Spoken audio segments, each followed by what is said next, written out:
नमस्कार दोस्तों, मैं डॉक्टर राजेश उदवा। आप देख रहे हैं खबरनामा हरियाणा। दोस्तों, वर्ष 2024 में लोकसभा और विधानसभा चुनाव होने जा रहे हैं।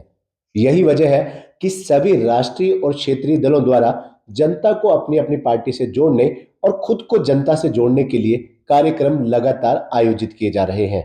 सत्ता पक्ष भाजपा जहां अपने कार्यकाल में हुए विकास कार्यों को जनता के बीच में रखकर प्रचारित कर रही है, वहीं विपक्षी दल कांग्रेस, आम आदमी पार्टी और इनेलो के शासन और नेताओं पर जमकर निशाना साध रही है। वहीं दूसरी ओर कांग्रेस पार्टी राहुल गांधी की भारत जोड़ो यात्रा, हाथ से हाथ जोड़ा अभियान और विपक्ष आपके समक्ष कार्यक्रम की बदौलत सत्ता वापसी हेतु प्रयासरत है। आम आदमी पार्टी भी लगातार अपनी सक्रियता दिखा रही है, जिसका परिणाम उन्हें पंचायत और निकाय चुनावों में भी प्राप्त हुआ है। भले ही थोड़ा मिला है, परंतु मिला जरूर है।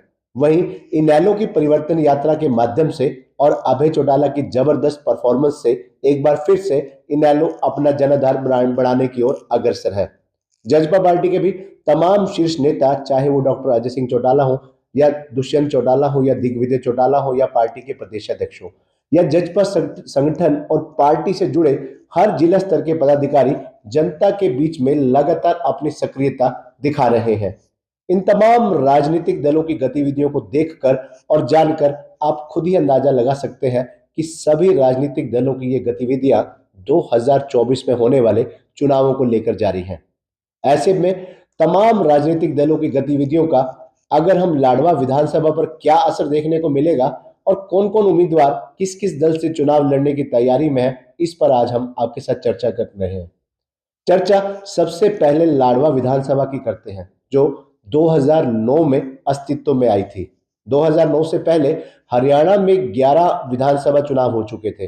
वर्ष 1966 में पहली बार, 1967 में दूसरी बार, फिर 1968 में तीसरी बार, फिर 1972 में चौथी बार, 1970 में पांचवी बार, 1982 में छठवीं बार, 1987 में सातवीं बार, 1981 में आठवीं बार, 1991 में आठवीं बार, 1996 में नौवीं बार और 2000 में 10वीं बार, 2005 में 11वीं बार और वर्ष 2009 में लाडवा विधानसभा बनी।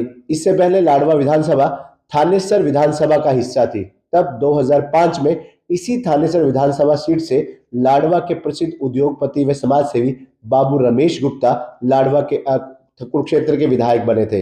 2009 में जब लाडवा विधानसभा बनी, तब बाबू रमेश गुप्ता कांग्रेस के टिकट पर चुनाव लड़ने के इच्छुक थे, परंतु पार्टी ने उनकी जगह टिकट कैलाशो सैनी को दे दिया। इत्तेफाक देखिए कि 2009 में पहली बार विधानसभा जब बनी, लाडवा सीट पर जो 5 उम्मीदवार चुनाव मैदान में उतरे थे, 2009 में जो चुनाव हुए थे पहली बार लाडवा विधानसभा सीट पर, उनमें कुल 5 उम्मीदवार जो चुनाव मैदान में उतरे थे, उनमें से 3 उम्मीदवार ऐसे थे जिनकी पृष्ठभूमि इनेलो की थी। पहले उम्मीदवार इनेलो की टिकट पर जो चुनाव मैदान में उतरे थे, वो शेर सिंह बड़शामी थे, जिन्हें 32,505 वोट मिले थे। यानी कुल 28.9% वोट उन्हें मिले थे और वे पहली बार लाडवा के विधायक बने थे। दूसरे नंबर पर कांग्रेस की उम्मीदवार कैलाशो सैनी रही, जो किसी जमाने में इनेलो में थी, परंतु 2009 में कांग्रेस के टिकट पर चुनाव लड़ी और दूसरे स्थान पर रही और 30,000 वोट उन्हें मिले। 26.7% वोट, जो 26.7% वोट उन्हें मिले थे और महज 2,505 वोटों से वे हार गई थी। या यूं कहे कि जो इनेलो के उम्मीदवार थे शेर सिंह बड़शामी, वो 2,505 वोटों से जीत गए थे।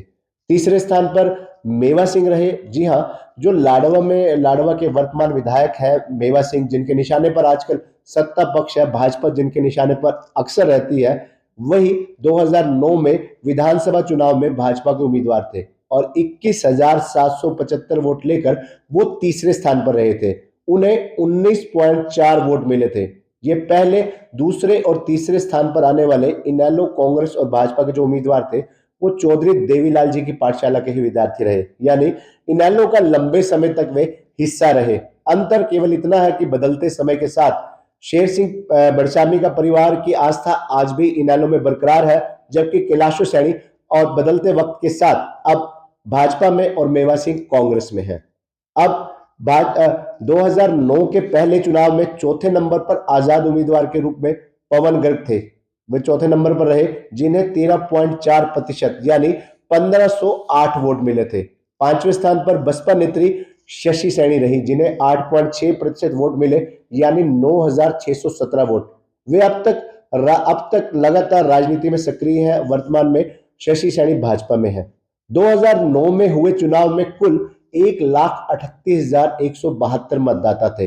13 अक्टूबर 2009 को हुई वोटिंग में 1,12,361 मतदाताओं ने मतदान किया था, यानी कुल 81.32% मतदान हुआ था। पहली बार जो 2009 में लाडवा विधानसभा सीट पर जो चुनाव हुआ था, 81.32% मतदान हुआ था। इससे आप खुद ही अंदाजा लगा सकते हैं कि लाडवा की जनता को अपने पहले विधायक के चुनाव को लेकर कितना उत्साह था। यही वजह है कि बम्पर वोटिंग हुई और 22 अक्टूबर 2009 को जो काउंटिंग हुई और चुनाव परिणाम सामने आए, वो हमने आपको अब बताए हैं। ये चुनाव जो आए थे, 5 उम्मीदवार थे और शेर सिंह बड़शामी जो चुनाव मैदान में विजयी हुए थे।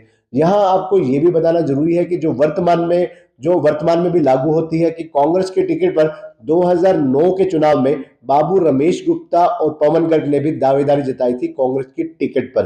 परंतु अंतर इतना रहा कि बाबू रमेश गुप्ता ने टिकट न मिलने के बाद बगावत नहीं की और पवन गर्ग ने आजाद चुनाव लड़ा। बाबू रमेश गुप्ता की ये इच्छा 2014 के चुनाव में भी और 2019 के चुनावों में भी बरकरार रही, परंतु दोनों बार उन्हें टिकट नहीं मिली, जिसकी परिणति उन्हें कांग्रेस छोड़ने के साथ हुई। बात अगर 2014 के लाडवा में हुए जो विधानसभा सीट पर जो चुनाव हुए उनकी बात की जाए, तो मोदी लहर में का असर लगभग हर सीट पर देखने को मिला था हरियाणा में, और लाडवा की जो सीट थी वो भी मोदी लहर से अछूती नहीं रही। यही बात रही कि इस चुनाव में भाजपा उम्मीदवार डॉक्टर पवन सैनी को 42,445 वोट मिले थे और वे 2,992 वोटों से जीतकर विधायक बने थे। इस चुनाव में कुल 16 उम्मीदवार चुनाव मैदान में थे, लेकिन मुख्य मुकाबला पहले 3 उम्मीदवारों में ही नजर आया, भाजपा, इनेलो और कांग्रेस में। अगर हम इन चुनावों में जो 2014 में जो चुनाव हुए थे उन चुनाव परिणामों पर अगर नजर दौड़ाए, आपको बताएं कि इस चुनाव परिणाम में क्या रहा, तो आपको बता दें कि पहले स्थान पर कुल इस चुनाव में 16 उम्मीदवार चुनाव मैदान में थे। पहले नंबर पर डॉक्टर पवन सैनी रहे, जिन्हें भाजपा के उम्मीदवार थे, 42,445 वोट मिले थे। 30.91% वोट इन्होंने टोटल हासिल किए थे। और दूसरे नंबर पर इनेलो की बच्चन कौर बड़सामी चुनाव मैदान में रही थी, 39,453 वोट इन्हें मिले थे। तीसरे नंबर पर कांग्रेस की कैलाश सैनी रही थी, जो पिछली बार भी 2009 के चुनाव में भी कांग्रेस की उम्मीदवार थी और थोड़े अंतर से हारी थी। इस बार अंतर उनका ज्यादा था, ये दूसरे से तीसरे स्थान पर आ गई थी और इन्हें 33,052 वोट मिले थे। चौथे स्थान पर काका जितेंद्र सिंह, जो आजाद उम्मीदवार के रूप में चुनाव मैदान में उतरे थे, उन्हें 9,900 वोट मिले थे। पांचवें नंबर पर दीप सैनी थे, हजका की ओर से थे, जिन्हें 7,512 वोट मिले थे। छवें नंबर पर रविंदर पाल सिंह बसपा के उम्मीदवार थे, जिन्हें 1,589 वोट मिले थे। और सातवां नंबर नोटा का था, यानी जिनको कोई उम्मीदवार पसंद नहीं आया, उसकी संख्या सातवें नंबर थी, 642 वोट उन्हें मिले। 642 वोट जो थे नोटा को मिले थे। आठवें नंबर पर भीम सिंह सैनी थे, सीपीएम के उम्मीदवार थे, 580 वोट मिले थे। नौवें नंबर पर पवन सैनी आजाद उम्मीदवार के तौर पर थे, 554 वोट मिले थे। 10वें नंबर पर गुरविंदर सैनी समस्त भारतीय पार्टी की ओर से, जिन्हें 339 वोट मिले थे। 11वें नंबर पर राजिंदर सिंह थे, आजाद उम्मीदवार थे, 299 वोट मिले थे। 12वें नंबर पर राजपाल बाजवा थे, हल्पा की ओर से थे, 255 वोट मिले थे। 13वें नंबर पर जसविंदर जास्त बुकड़ी थे, जो आजाद उम्मीदवार के रूप में थे, 204 वोट उन्हें मिले थे। 14वें नंबर पर जयनारायण रहे, जिन्हें हरियाणा क्रांति दल 197 वोट मिले थे। और रामधारी बेनीवाल 15वें नंबर पर रहे, आजाद उम्मीदवार थे, 179 वोट मिले। और 16वें नंबर पर रमनीक सिंह लाडवा जो थे, वो राष्ट्रीय जनशक्ति पार्टी के लव्वे के उम्मीदवार थे, जिन्हें 127 वोट मिले थे। कुल 1,37,327 मतदाताओं ने वोट डाले थे। 82.78 वोटिंग हुई थी 2014 के चुनावों में। अब अगर बात लाडवा विधानसभा पर 2019 में जो चुनाव हुए थे उसकी अगर हम बात करें, तो इस चुनाव में 1,82,697 मतदाता कुल मतदाता थे। इनमें से 87,190 महिला मतदाता शामिल रही। इस चुनाव में इस बार कांग्रेस उम्मीदवार मेवा सिंह विजयी हुए थे, उन्हें 57,665 वोट मिले थे। वे भाजपा के उम्मीदवार डॉक्टर पवन सैनी को 12,637 वोटों से हराकर विधायक बने थे। इस बार के चुनाव में 13 उम्मीदवार चुनाव मैदान में थे, परंतु इस बार मुकाबला 3 दलों में नहीं बल्कि मुख्य रूप से 2 दलों में नजर आया। यानी इस बार मुकाबला तिकोना नहीं था, आमने सामने का मुकाबला था, जिसमें मेवा सिंह विजयी हुए थे और ये मुकाबला भाजपा और कांग्रेस के बीच में हुआ था। अगर इन 2019 के चुनाव परिणामों पर बात करें, जो 13 उम्मीदवार चुनाव मैदान में थे, तो पहले नंबर पर मेवा सिंह जो विजयी उम्मीदवार थे, उन्हें 57,665 वोट मिले थे। डॉक्टर पवन सैनी दूसरे नंबर पर रहे थे, उन्हें 45,028 वोट मिले थे। तीसरे नंबर पर इनेलो की सपना बड़सामी रही थी, जिन्हें 15,513 वोट मिले थे। चौथे नंबर पर नैब सिंह पटाक महाजरा रहे, राजकुमार सैनी की पार्टी से चुनाव लड़े थे और 9,099 वोट मिले थे। पांचवें नंबर पर जजपा की जो उम्मीदवार थी डॉक्टर संतोष दहिया, उन्हें 2,918 वोट मिले थे। और छठे नंबर पर बसपा के पाल सिंह रहे, 2,359 वोट मिले। सातवें नंबर पर गुरदेव सिंह सूरा आम आदमी पार्टी के उम्मीदवार थे, 1,481 वोट मिले थे। आठवें नंबर पर गुरनाम सिंह थे, आजाद उम्मीदवार थे, 1,307 वोट मिले थे। और नौवां नंबर नोटा का था, 684 वोट इस बार भी नोटा को मिली, पिछले चुनाव से ज्यादा वोट मिली। और 10वें नंबर पर राजेश घिसरपड़ी थे, सर्वहितकारी हित पार्टी से थे, 498 वोट मिली थी। 11वें नंबर पर सीता देवी को 437, 12वें नंबर पर सुनीता देवी को 416 वोट मिले थे और 13वें नंबर पर किरण डावर आजाद उम्मीदवार थी, इन्हें 358 वोट मिले थे। 1,37,763 कुल मतदाताओं ने वोट की थी और यानी 75.9% मतदान हुआ था। पिछले दो चुनावों के मुकाबले कम हुआ था मतदान। ये तो बात रही लाडवा विधानसभा क्षेत्र में हुए 2009, 2014 और 2019 के चुनावों की। अब हम बात करते हैं कि अगले वर्ष 2024 में जो चुनाव होने वाले हैं उनको लेकर क्या हो सकता है, कौन कौन से जो उम्मीदवार हैं चुनाव लड़ने की इच्छुक हैं, दावेदार हैं और कौन कौन इनमें से मजबूत उम्मीदवार हैं। बात अगर हम सत्ता पक्ष भाजपा की करें तो भाजपा की ओर से प्रमुख दावेदारों में डॉक्टर पवन सैनी, धुम्मन सिंह किरमच, कैलाशो सैनी, डॉक्टर गणेश दत्त के नाम चर्चा में है, क्योंकि लाडवा में अब तक हुए चुनाव में सैनी और जाट समुदाय का बाहुबली जो दबदबा रहा है, बाहुल्य रहा है। वहीं ऐसे में पार्टी आलाकमान टिकट देते समय इस बात का भी विशेष ध्यान रखेगा। डॉक्टर पवन सैनी की अगर हम बात करें तो डॉक्टर पवन सैनी की चर्चा जो है लोकसभा चुनाव लड़ने को लेकर भी है कि डॉक्टर पवन सैनी लोकसभा कुरुक्षेत्र लोकसभा सीट से भाजपा के उम्मीदवार भी हो सकते हैं।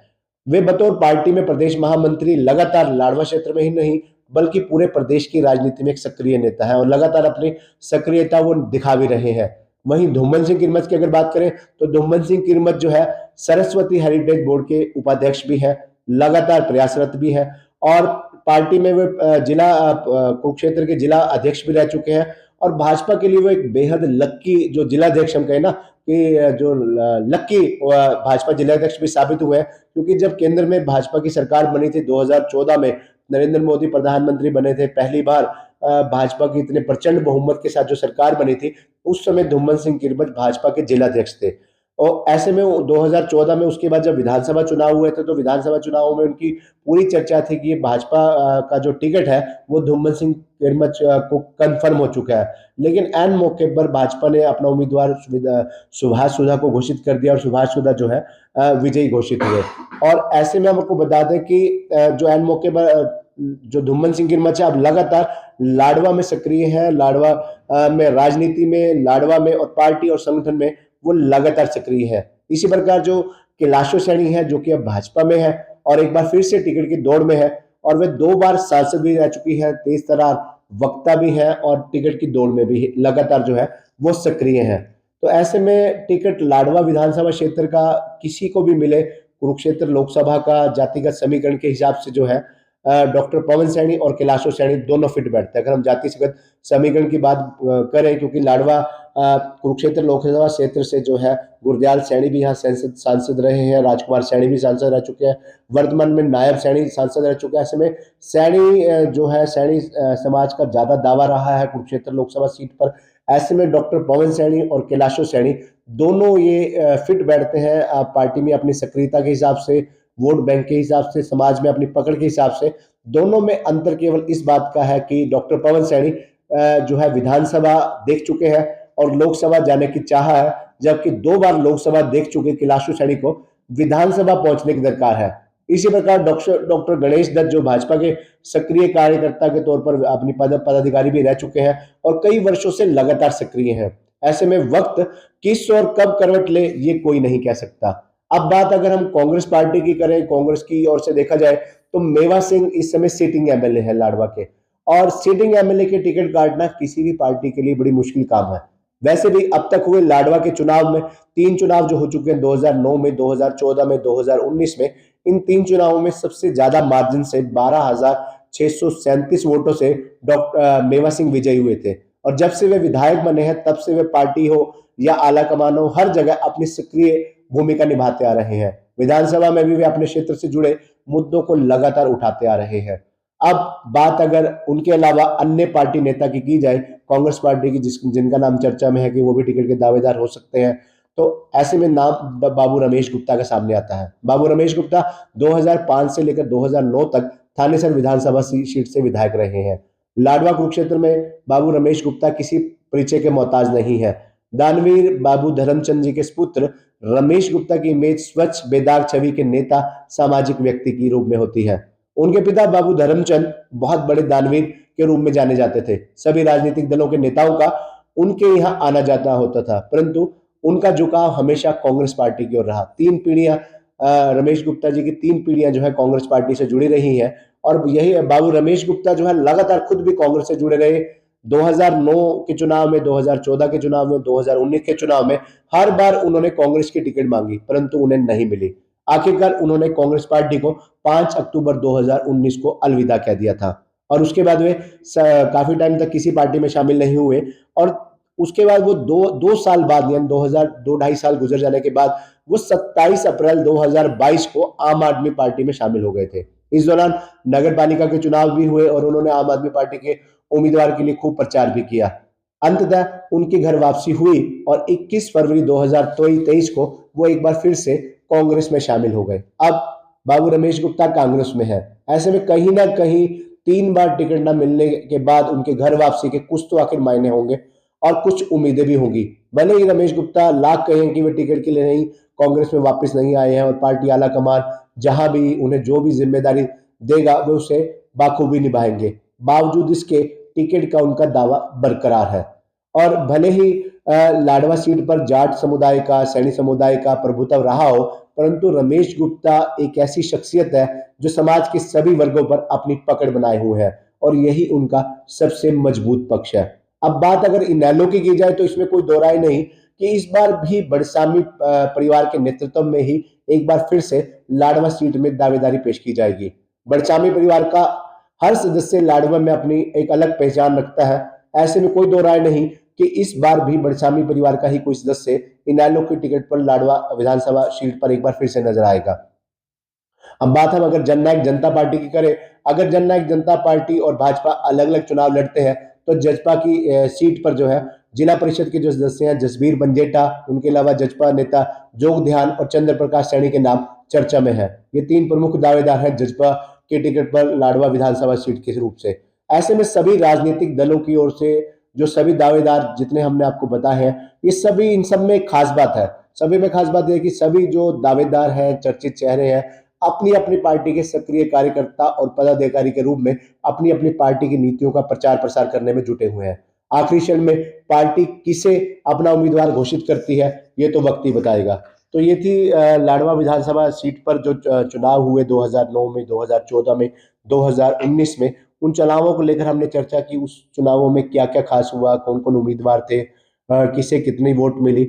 अब 2024 का चुनाव होने जा रहा है अगले वर्ष। पहले लोकसभा चुनाव होंगे, फिर विधानसभा चुनाव होंगे। ऐसे में हमने आपको लाडवा विधानसभा क्षेत्र के जितने दावेदार थे, चाहे वो भाजपा की ओर से हैं, कांग्रेस की ओर से हैं, इनेलो की ओर से है, जजपा की ओर से हैं, आम आदमी पार्टी की ओर से भी गुरदेव सुरा का नाम है। वो आम आदमी पार्टी की ओर से पिछली बार भी चुनाव लड़े थे, इस बार भी उन्हीं का नाम प्रमुखता से लिया जा रहा है कि आम आदमी पार्टी की ओर से अब की बार भी वही जो दावेदार है मुख्य माने जा रहे हैं। आखिरी मौके पे पार्टी किस दावेदार को टिकट देती है, हालांकि ये तो भविष्य के गर्भ में है, लेकिन अब तक जितने चर्चित चेहरे थे हमने आपके सामने रखे हैं। ऐसे में हमारा आपसे अनुरोध है कि खबरनामा हरियाणा की इस खबर को ज्यादा से ज्यादा शेयर करें, अपने कमेंट बॉक्स में अपने कमेंट भी जरूर दें, अपनी राय भी जरूर दें। और खबरनामा हरियाणा यूट्यूब चैनल को, फेसबुक चैनल को लगातार देखते रहें, फॉलो करें, सब्सक्राइब करें, लाइक करें, शेयर करें। खबरनामा हरियाणा पर आप किसी भी प्रकार की अपनी खबर को चला सकते हैं। खबर की कोई चार्जिंग नहीं है, सभी खबरें जो है हमारे द्वारा निःशुल्क चलाई जाती हैं। आप खबरनामा हरियाणा का मुख्य कार्यालय कुरुक्षेत्र के सेक्टर 17 SCO 183 में है। आप अपनी खबर व्हाट्सएप भी कर सकते हैं, फोन पर भी सूचना दे सकते हैं, व्यक्तिगत रूप से कार्यालय में आकर अपनी खबर को चलवा सकते हैं, प्रसारित करवा सकते हैं। खबरनामा हरियाणा का हमेशा ये प्रयास रहता है कि आपकी बात को जनता तक, प्रशासन तक अच्छे ढंग से पेश किया जाए। और आपसे भी एक अपील की जाती है कि लगातार खबरनामा हरियाणा के साथ जुड़े रहें, क्योंकि आपका प्रोत्साहन ही हमारी ताकत है। धन्यवाद।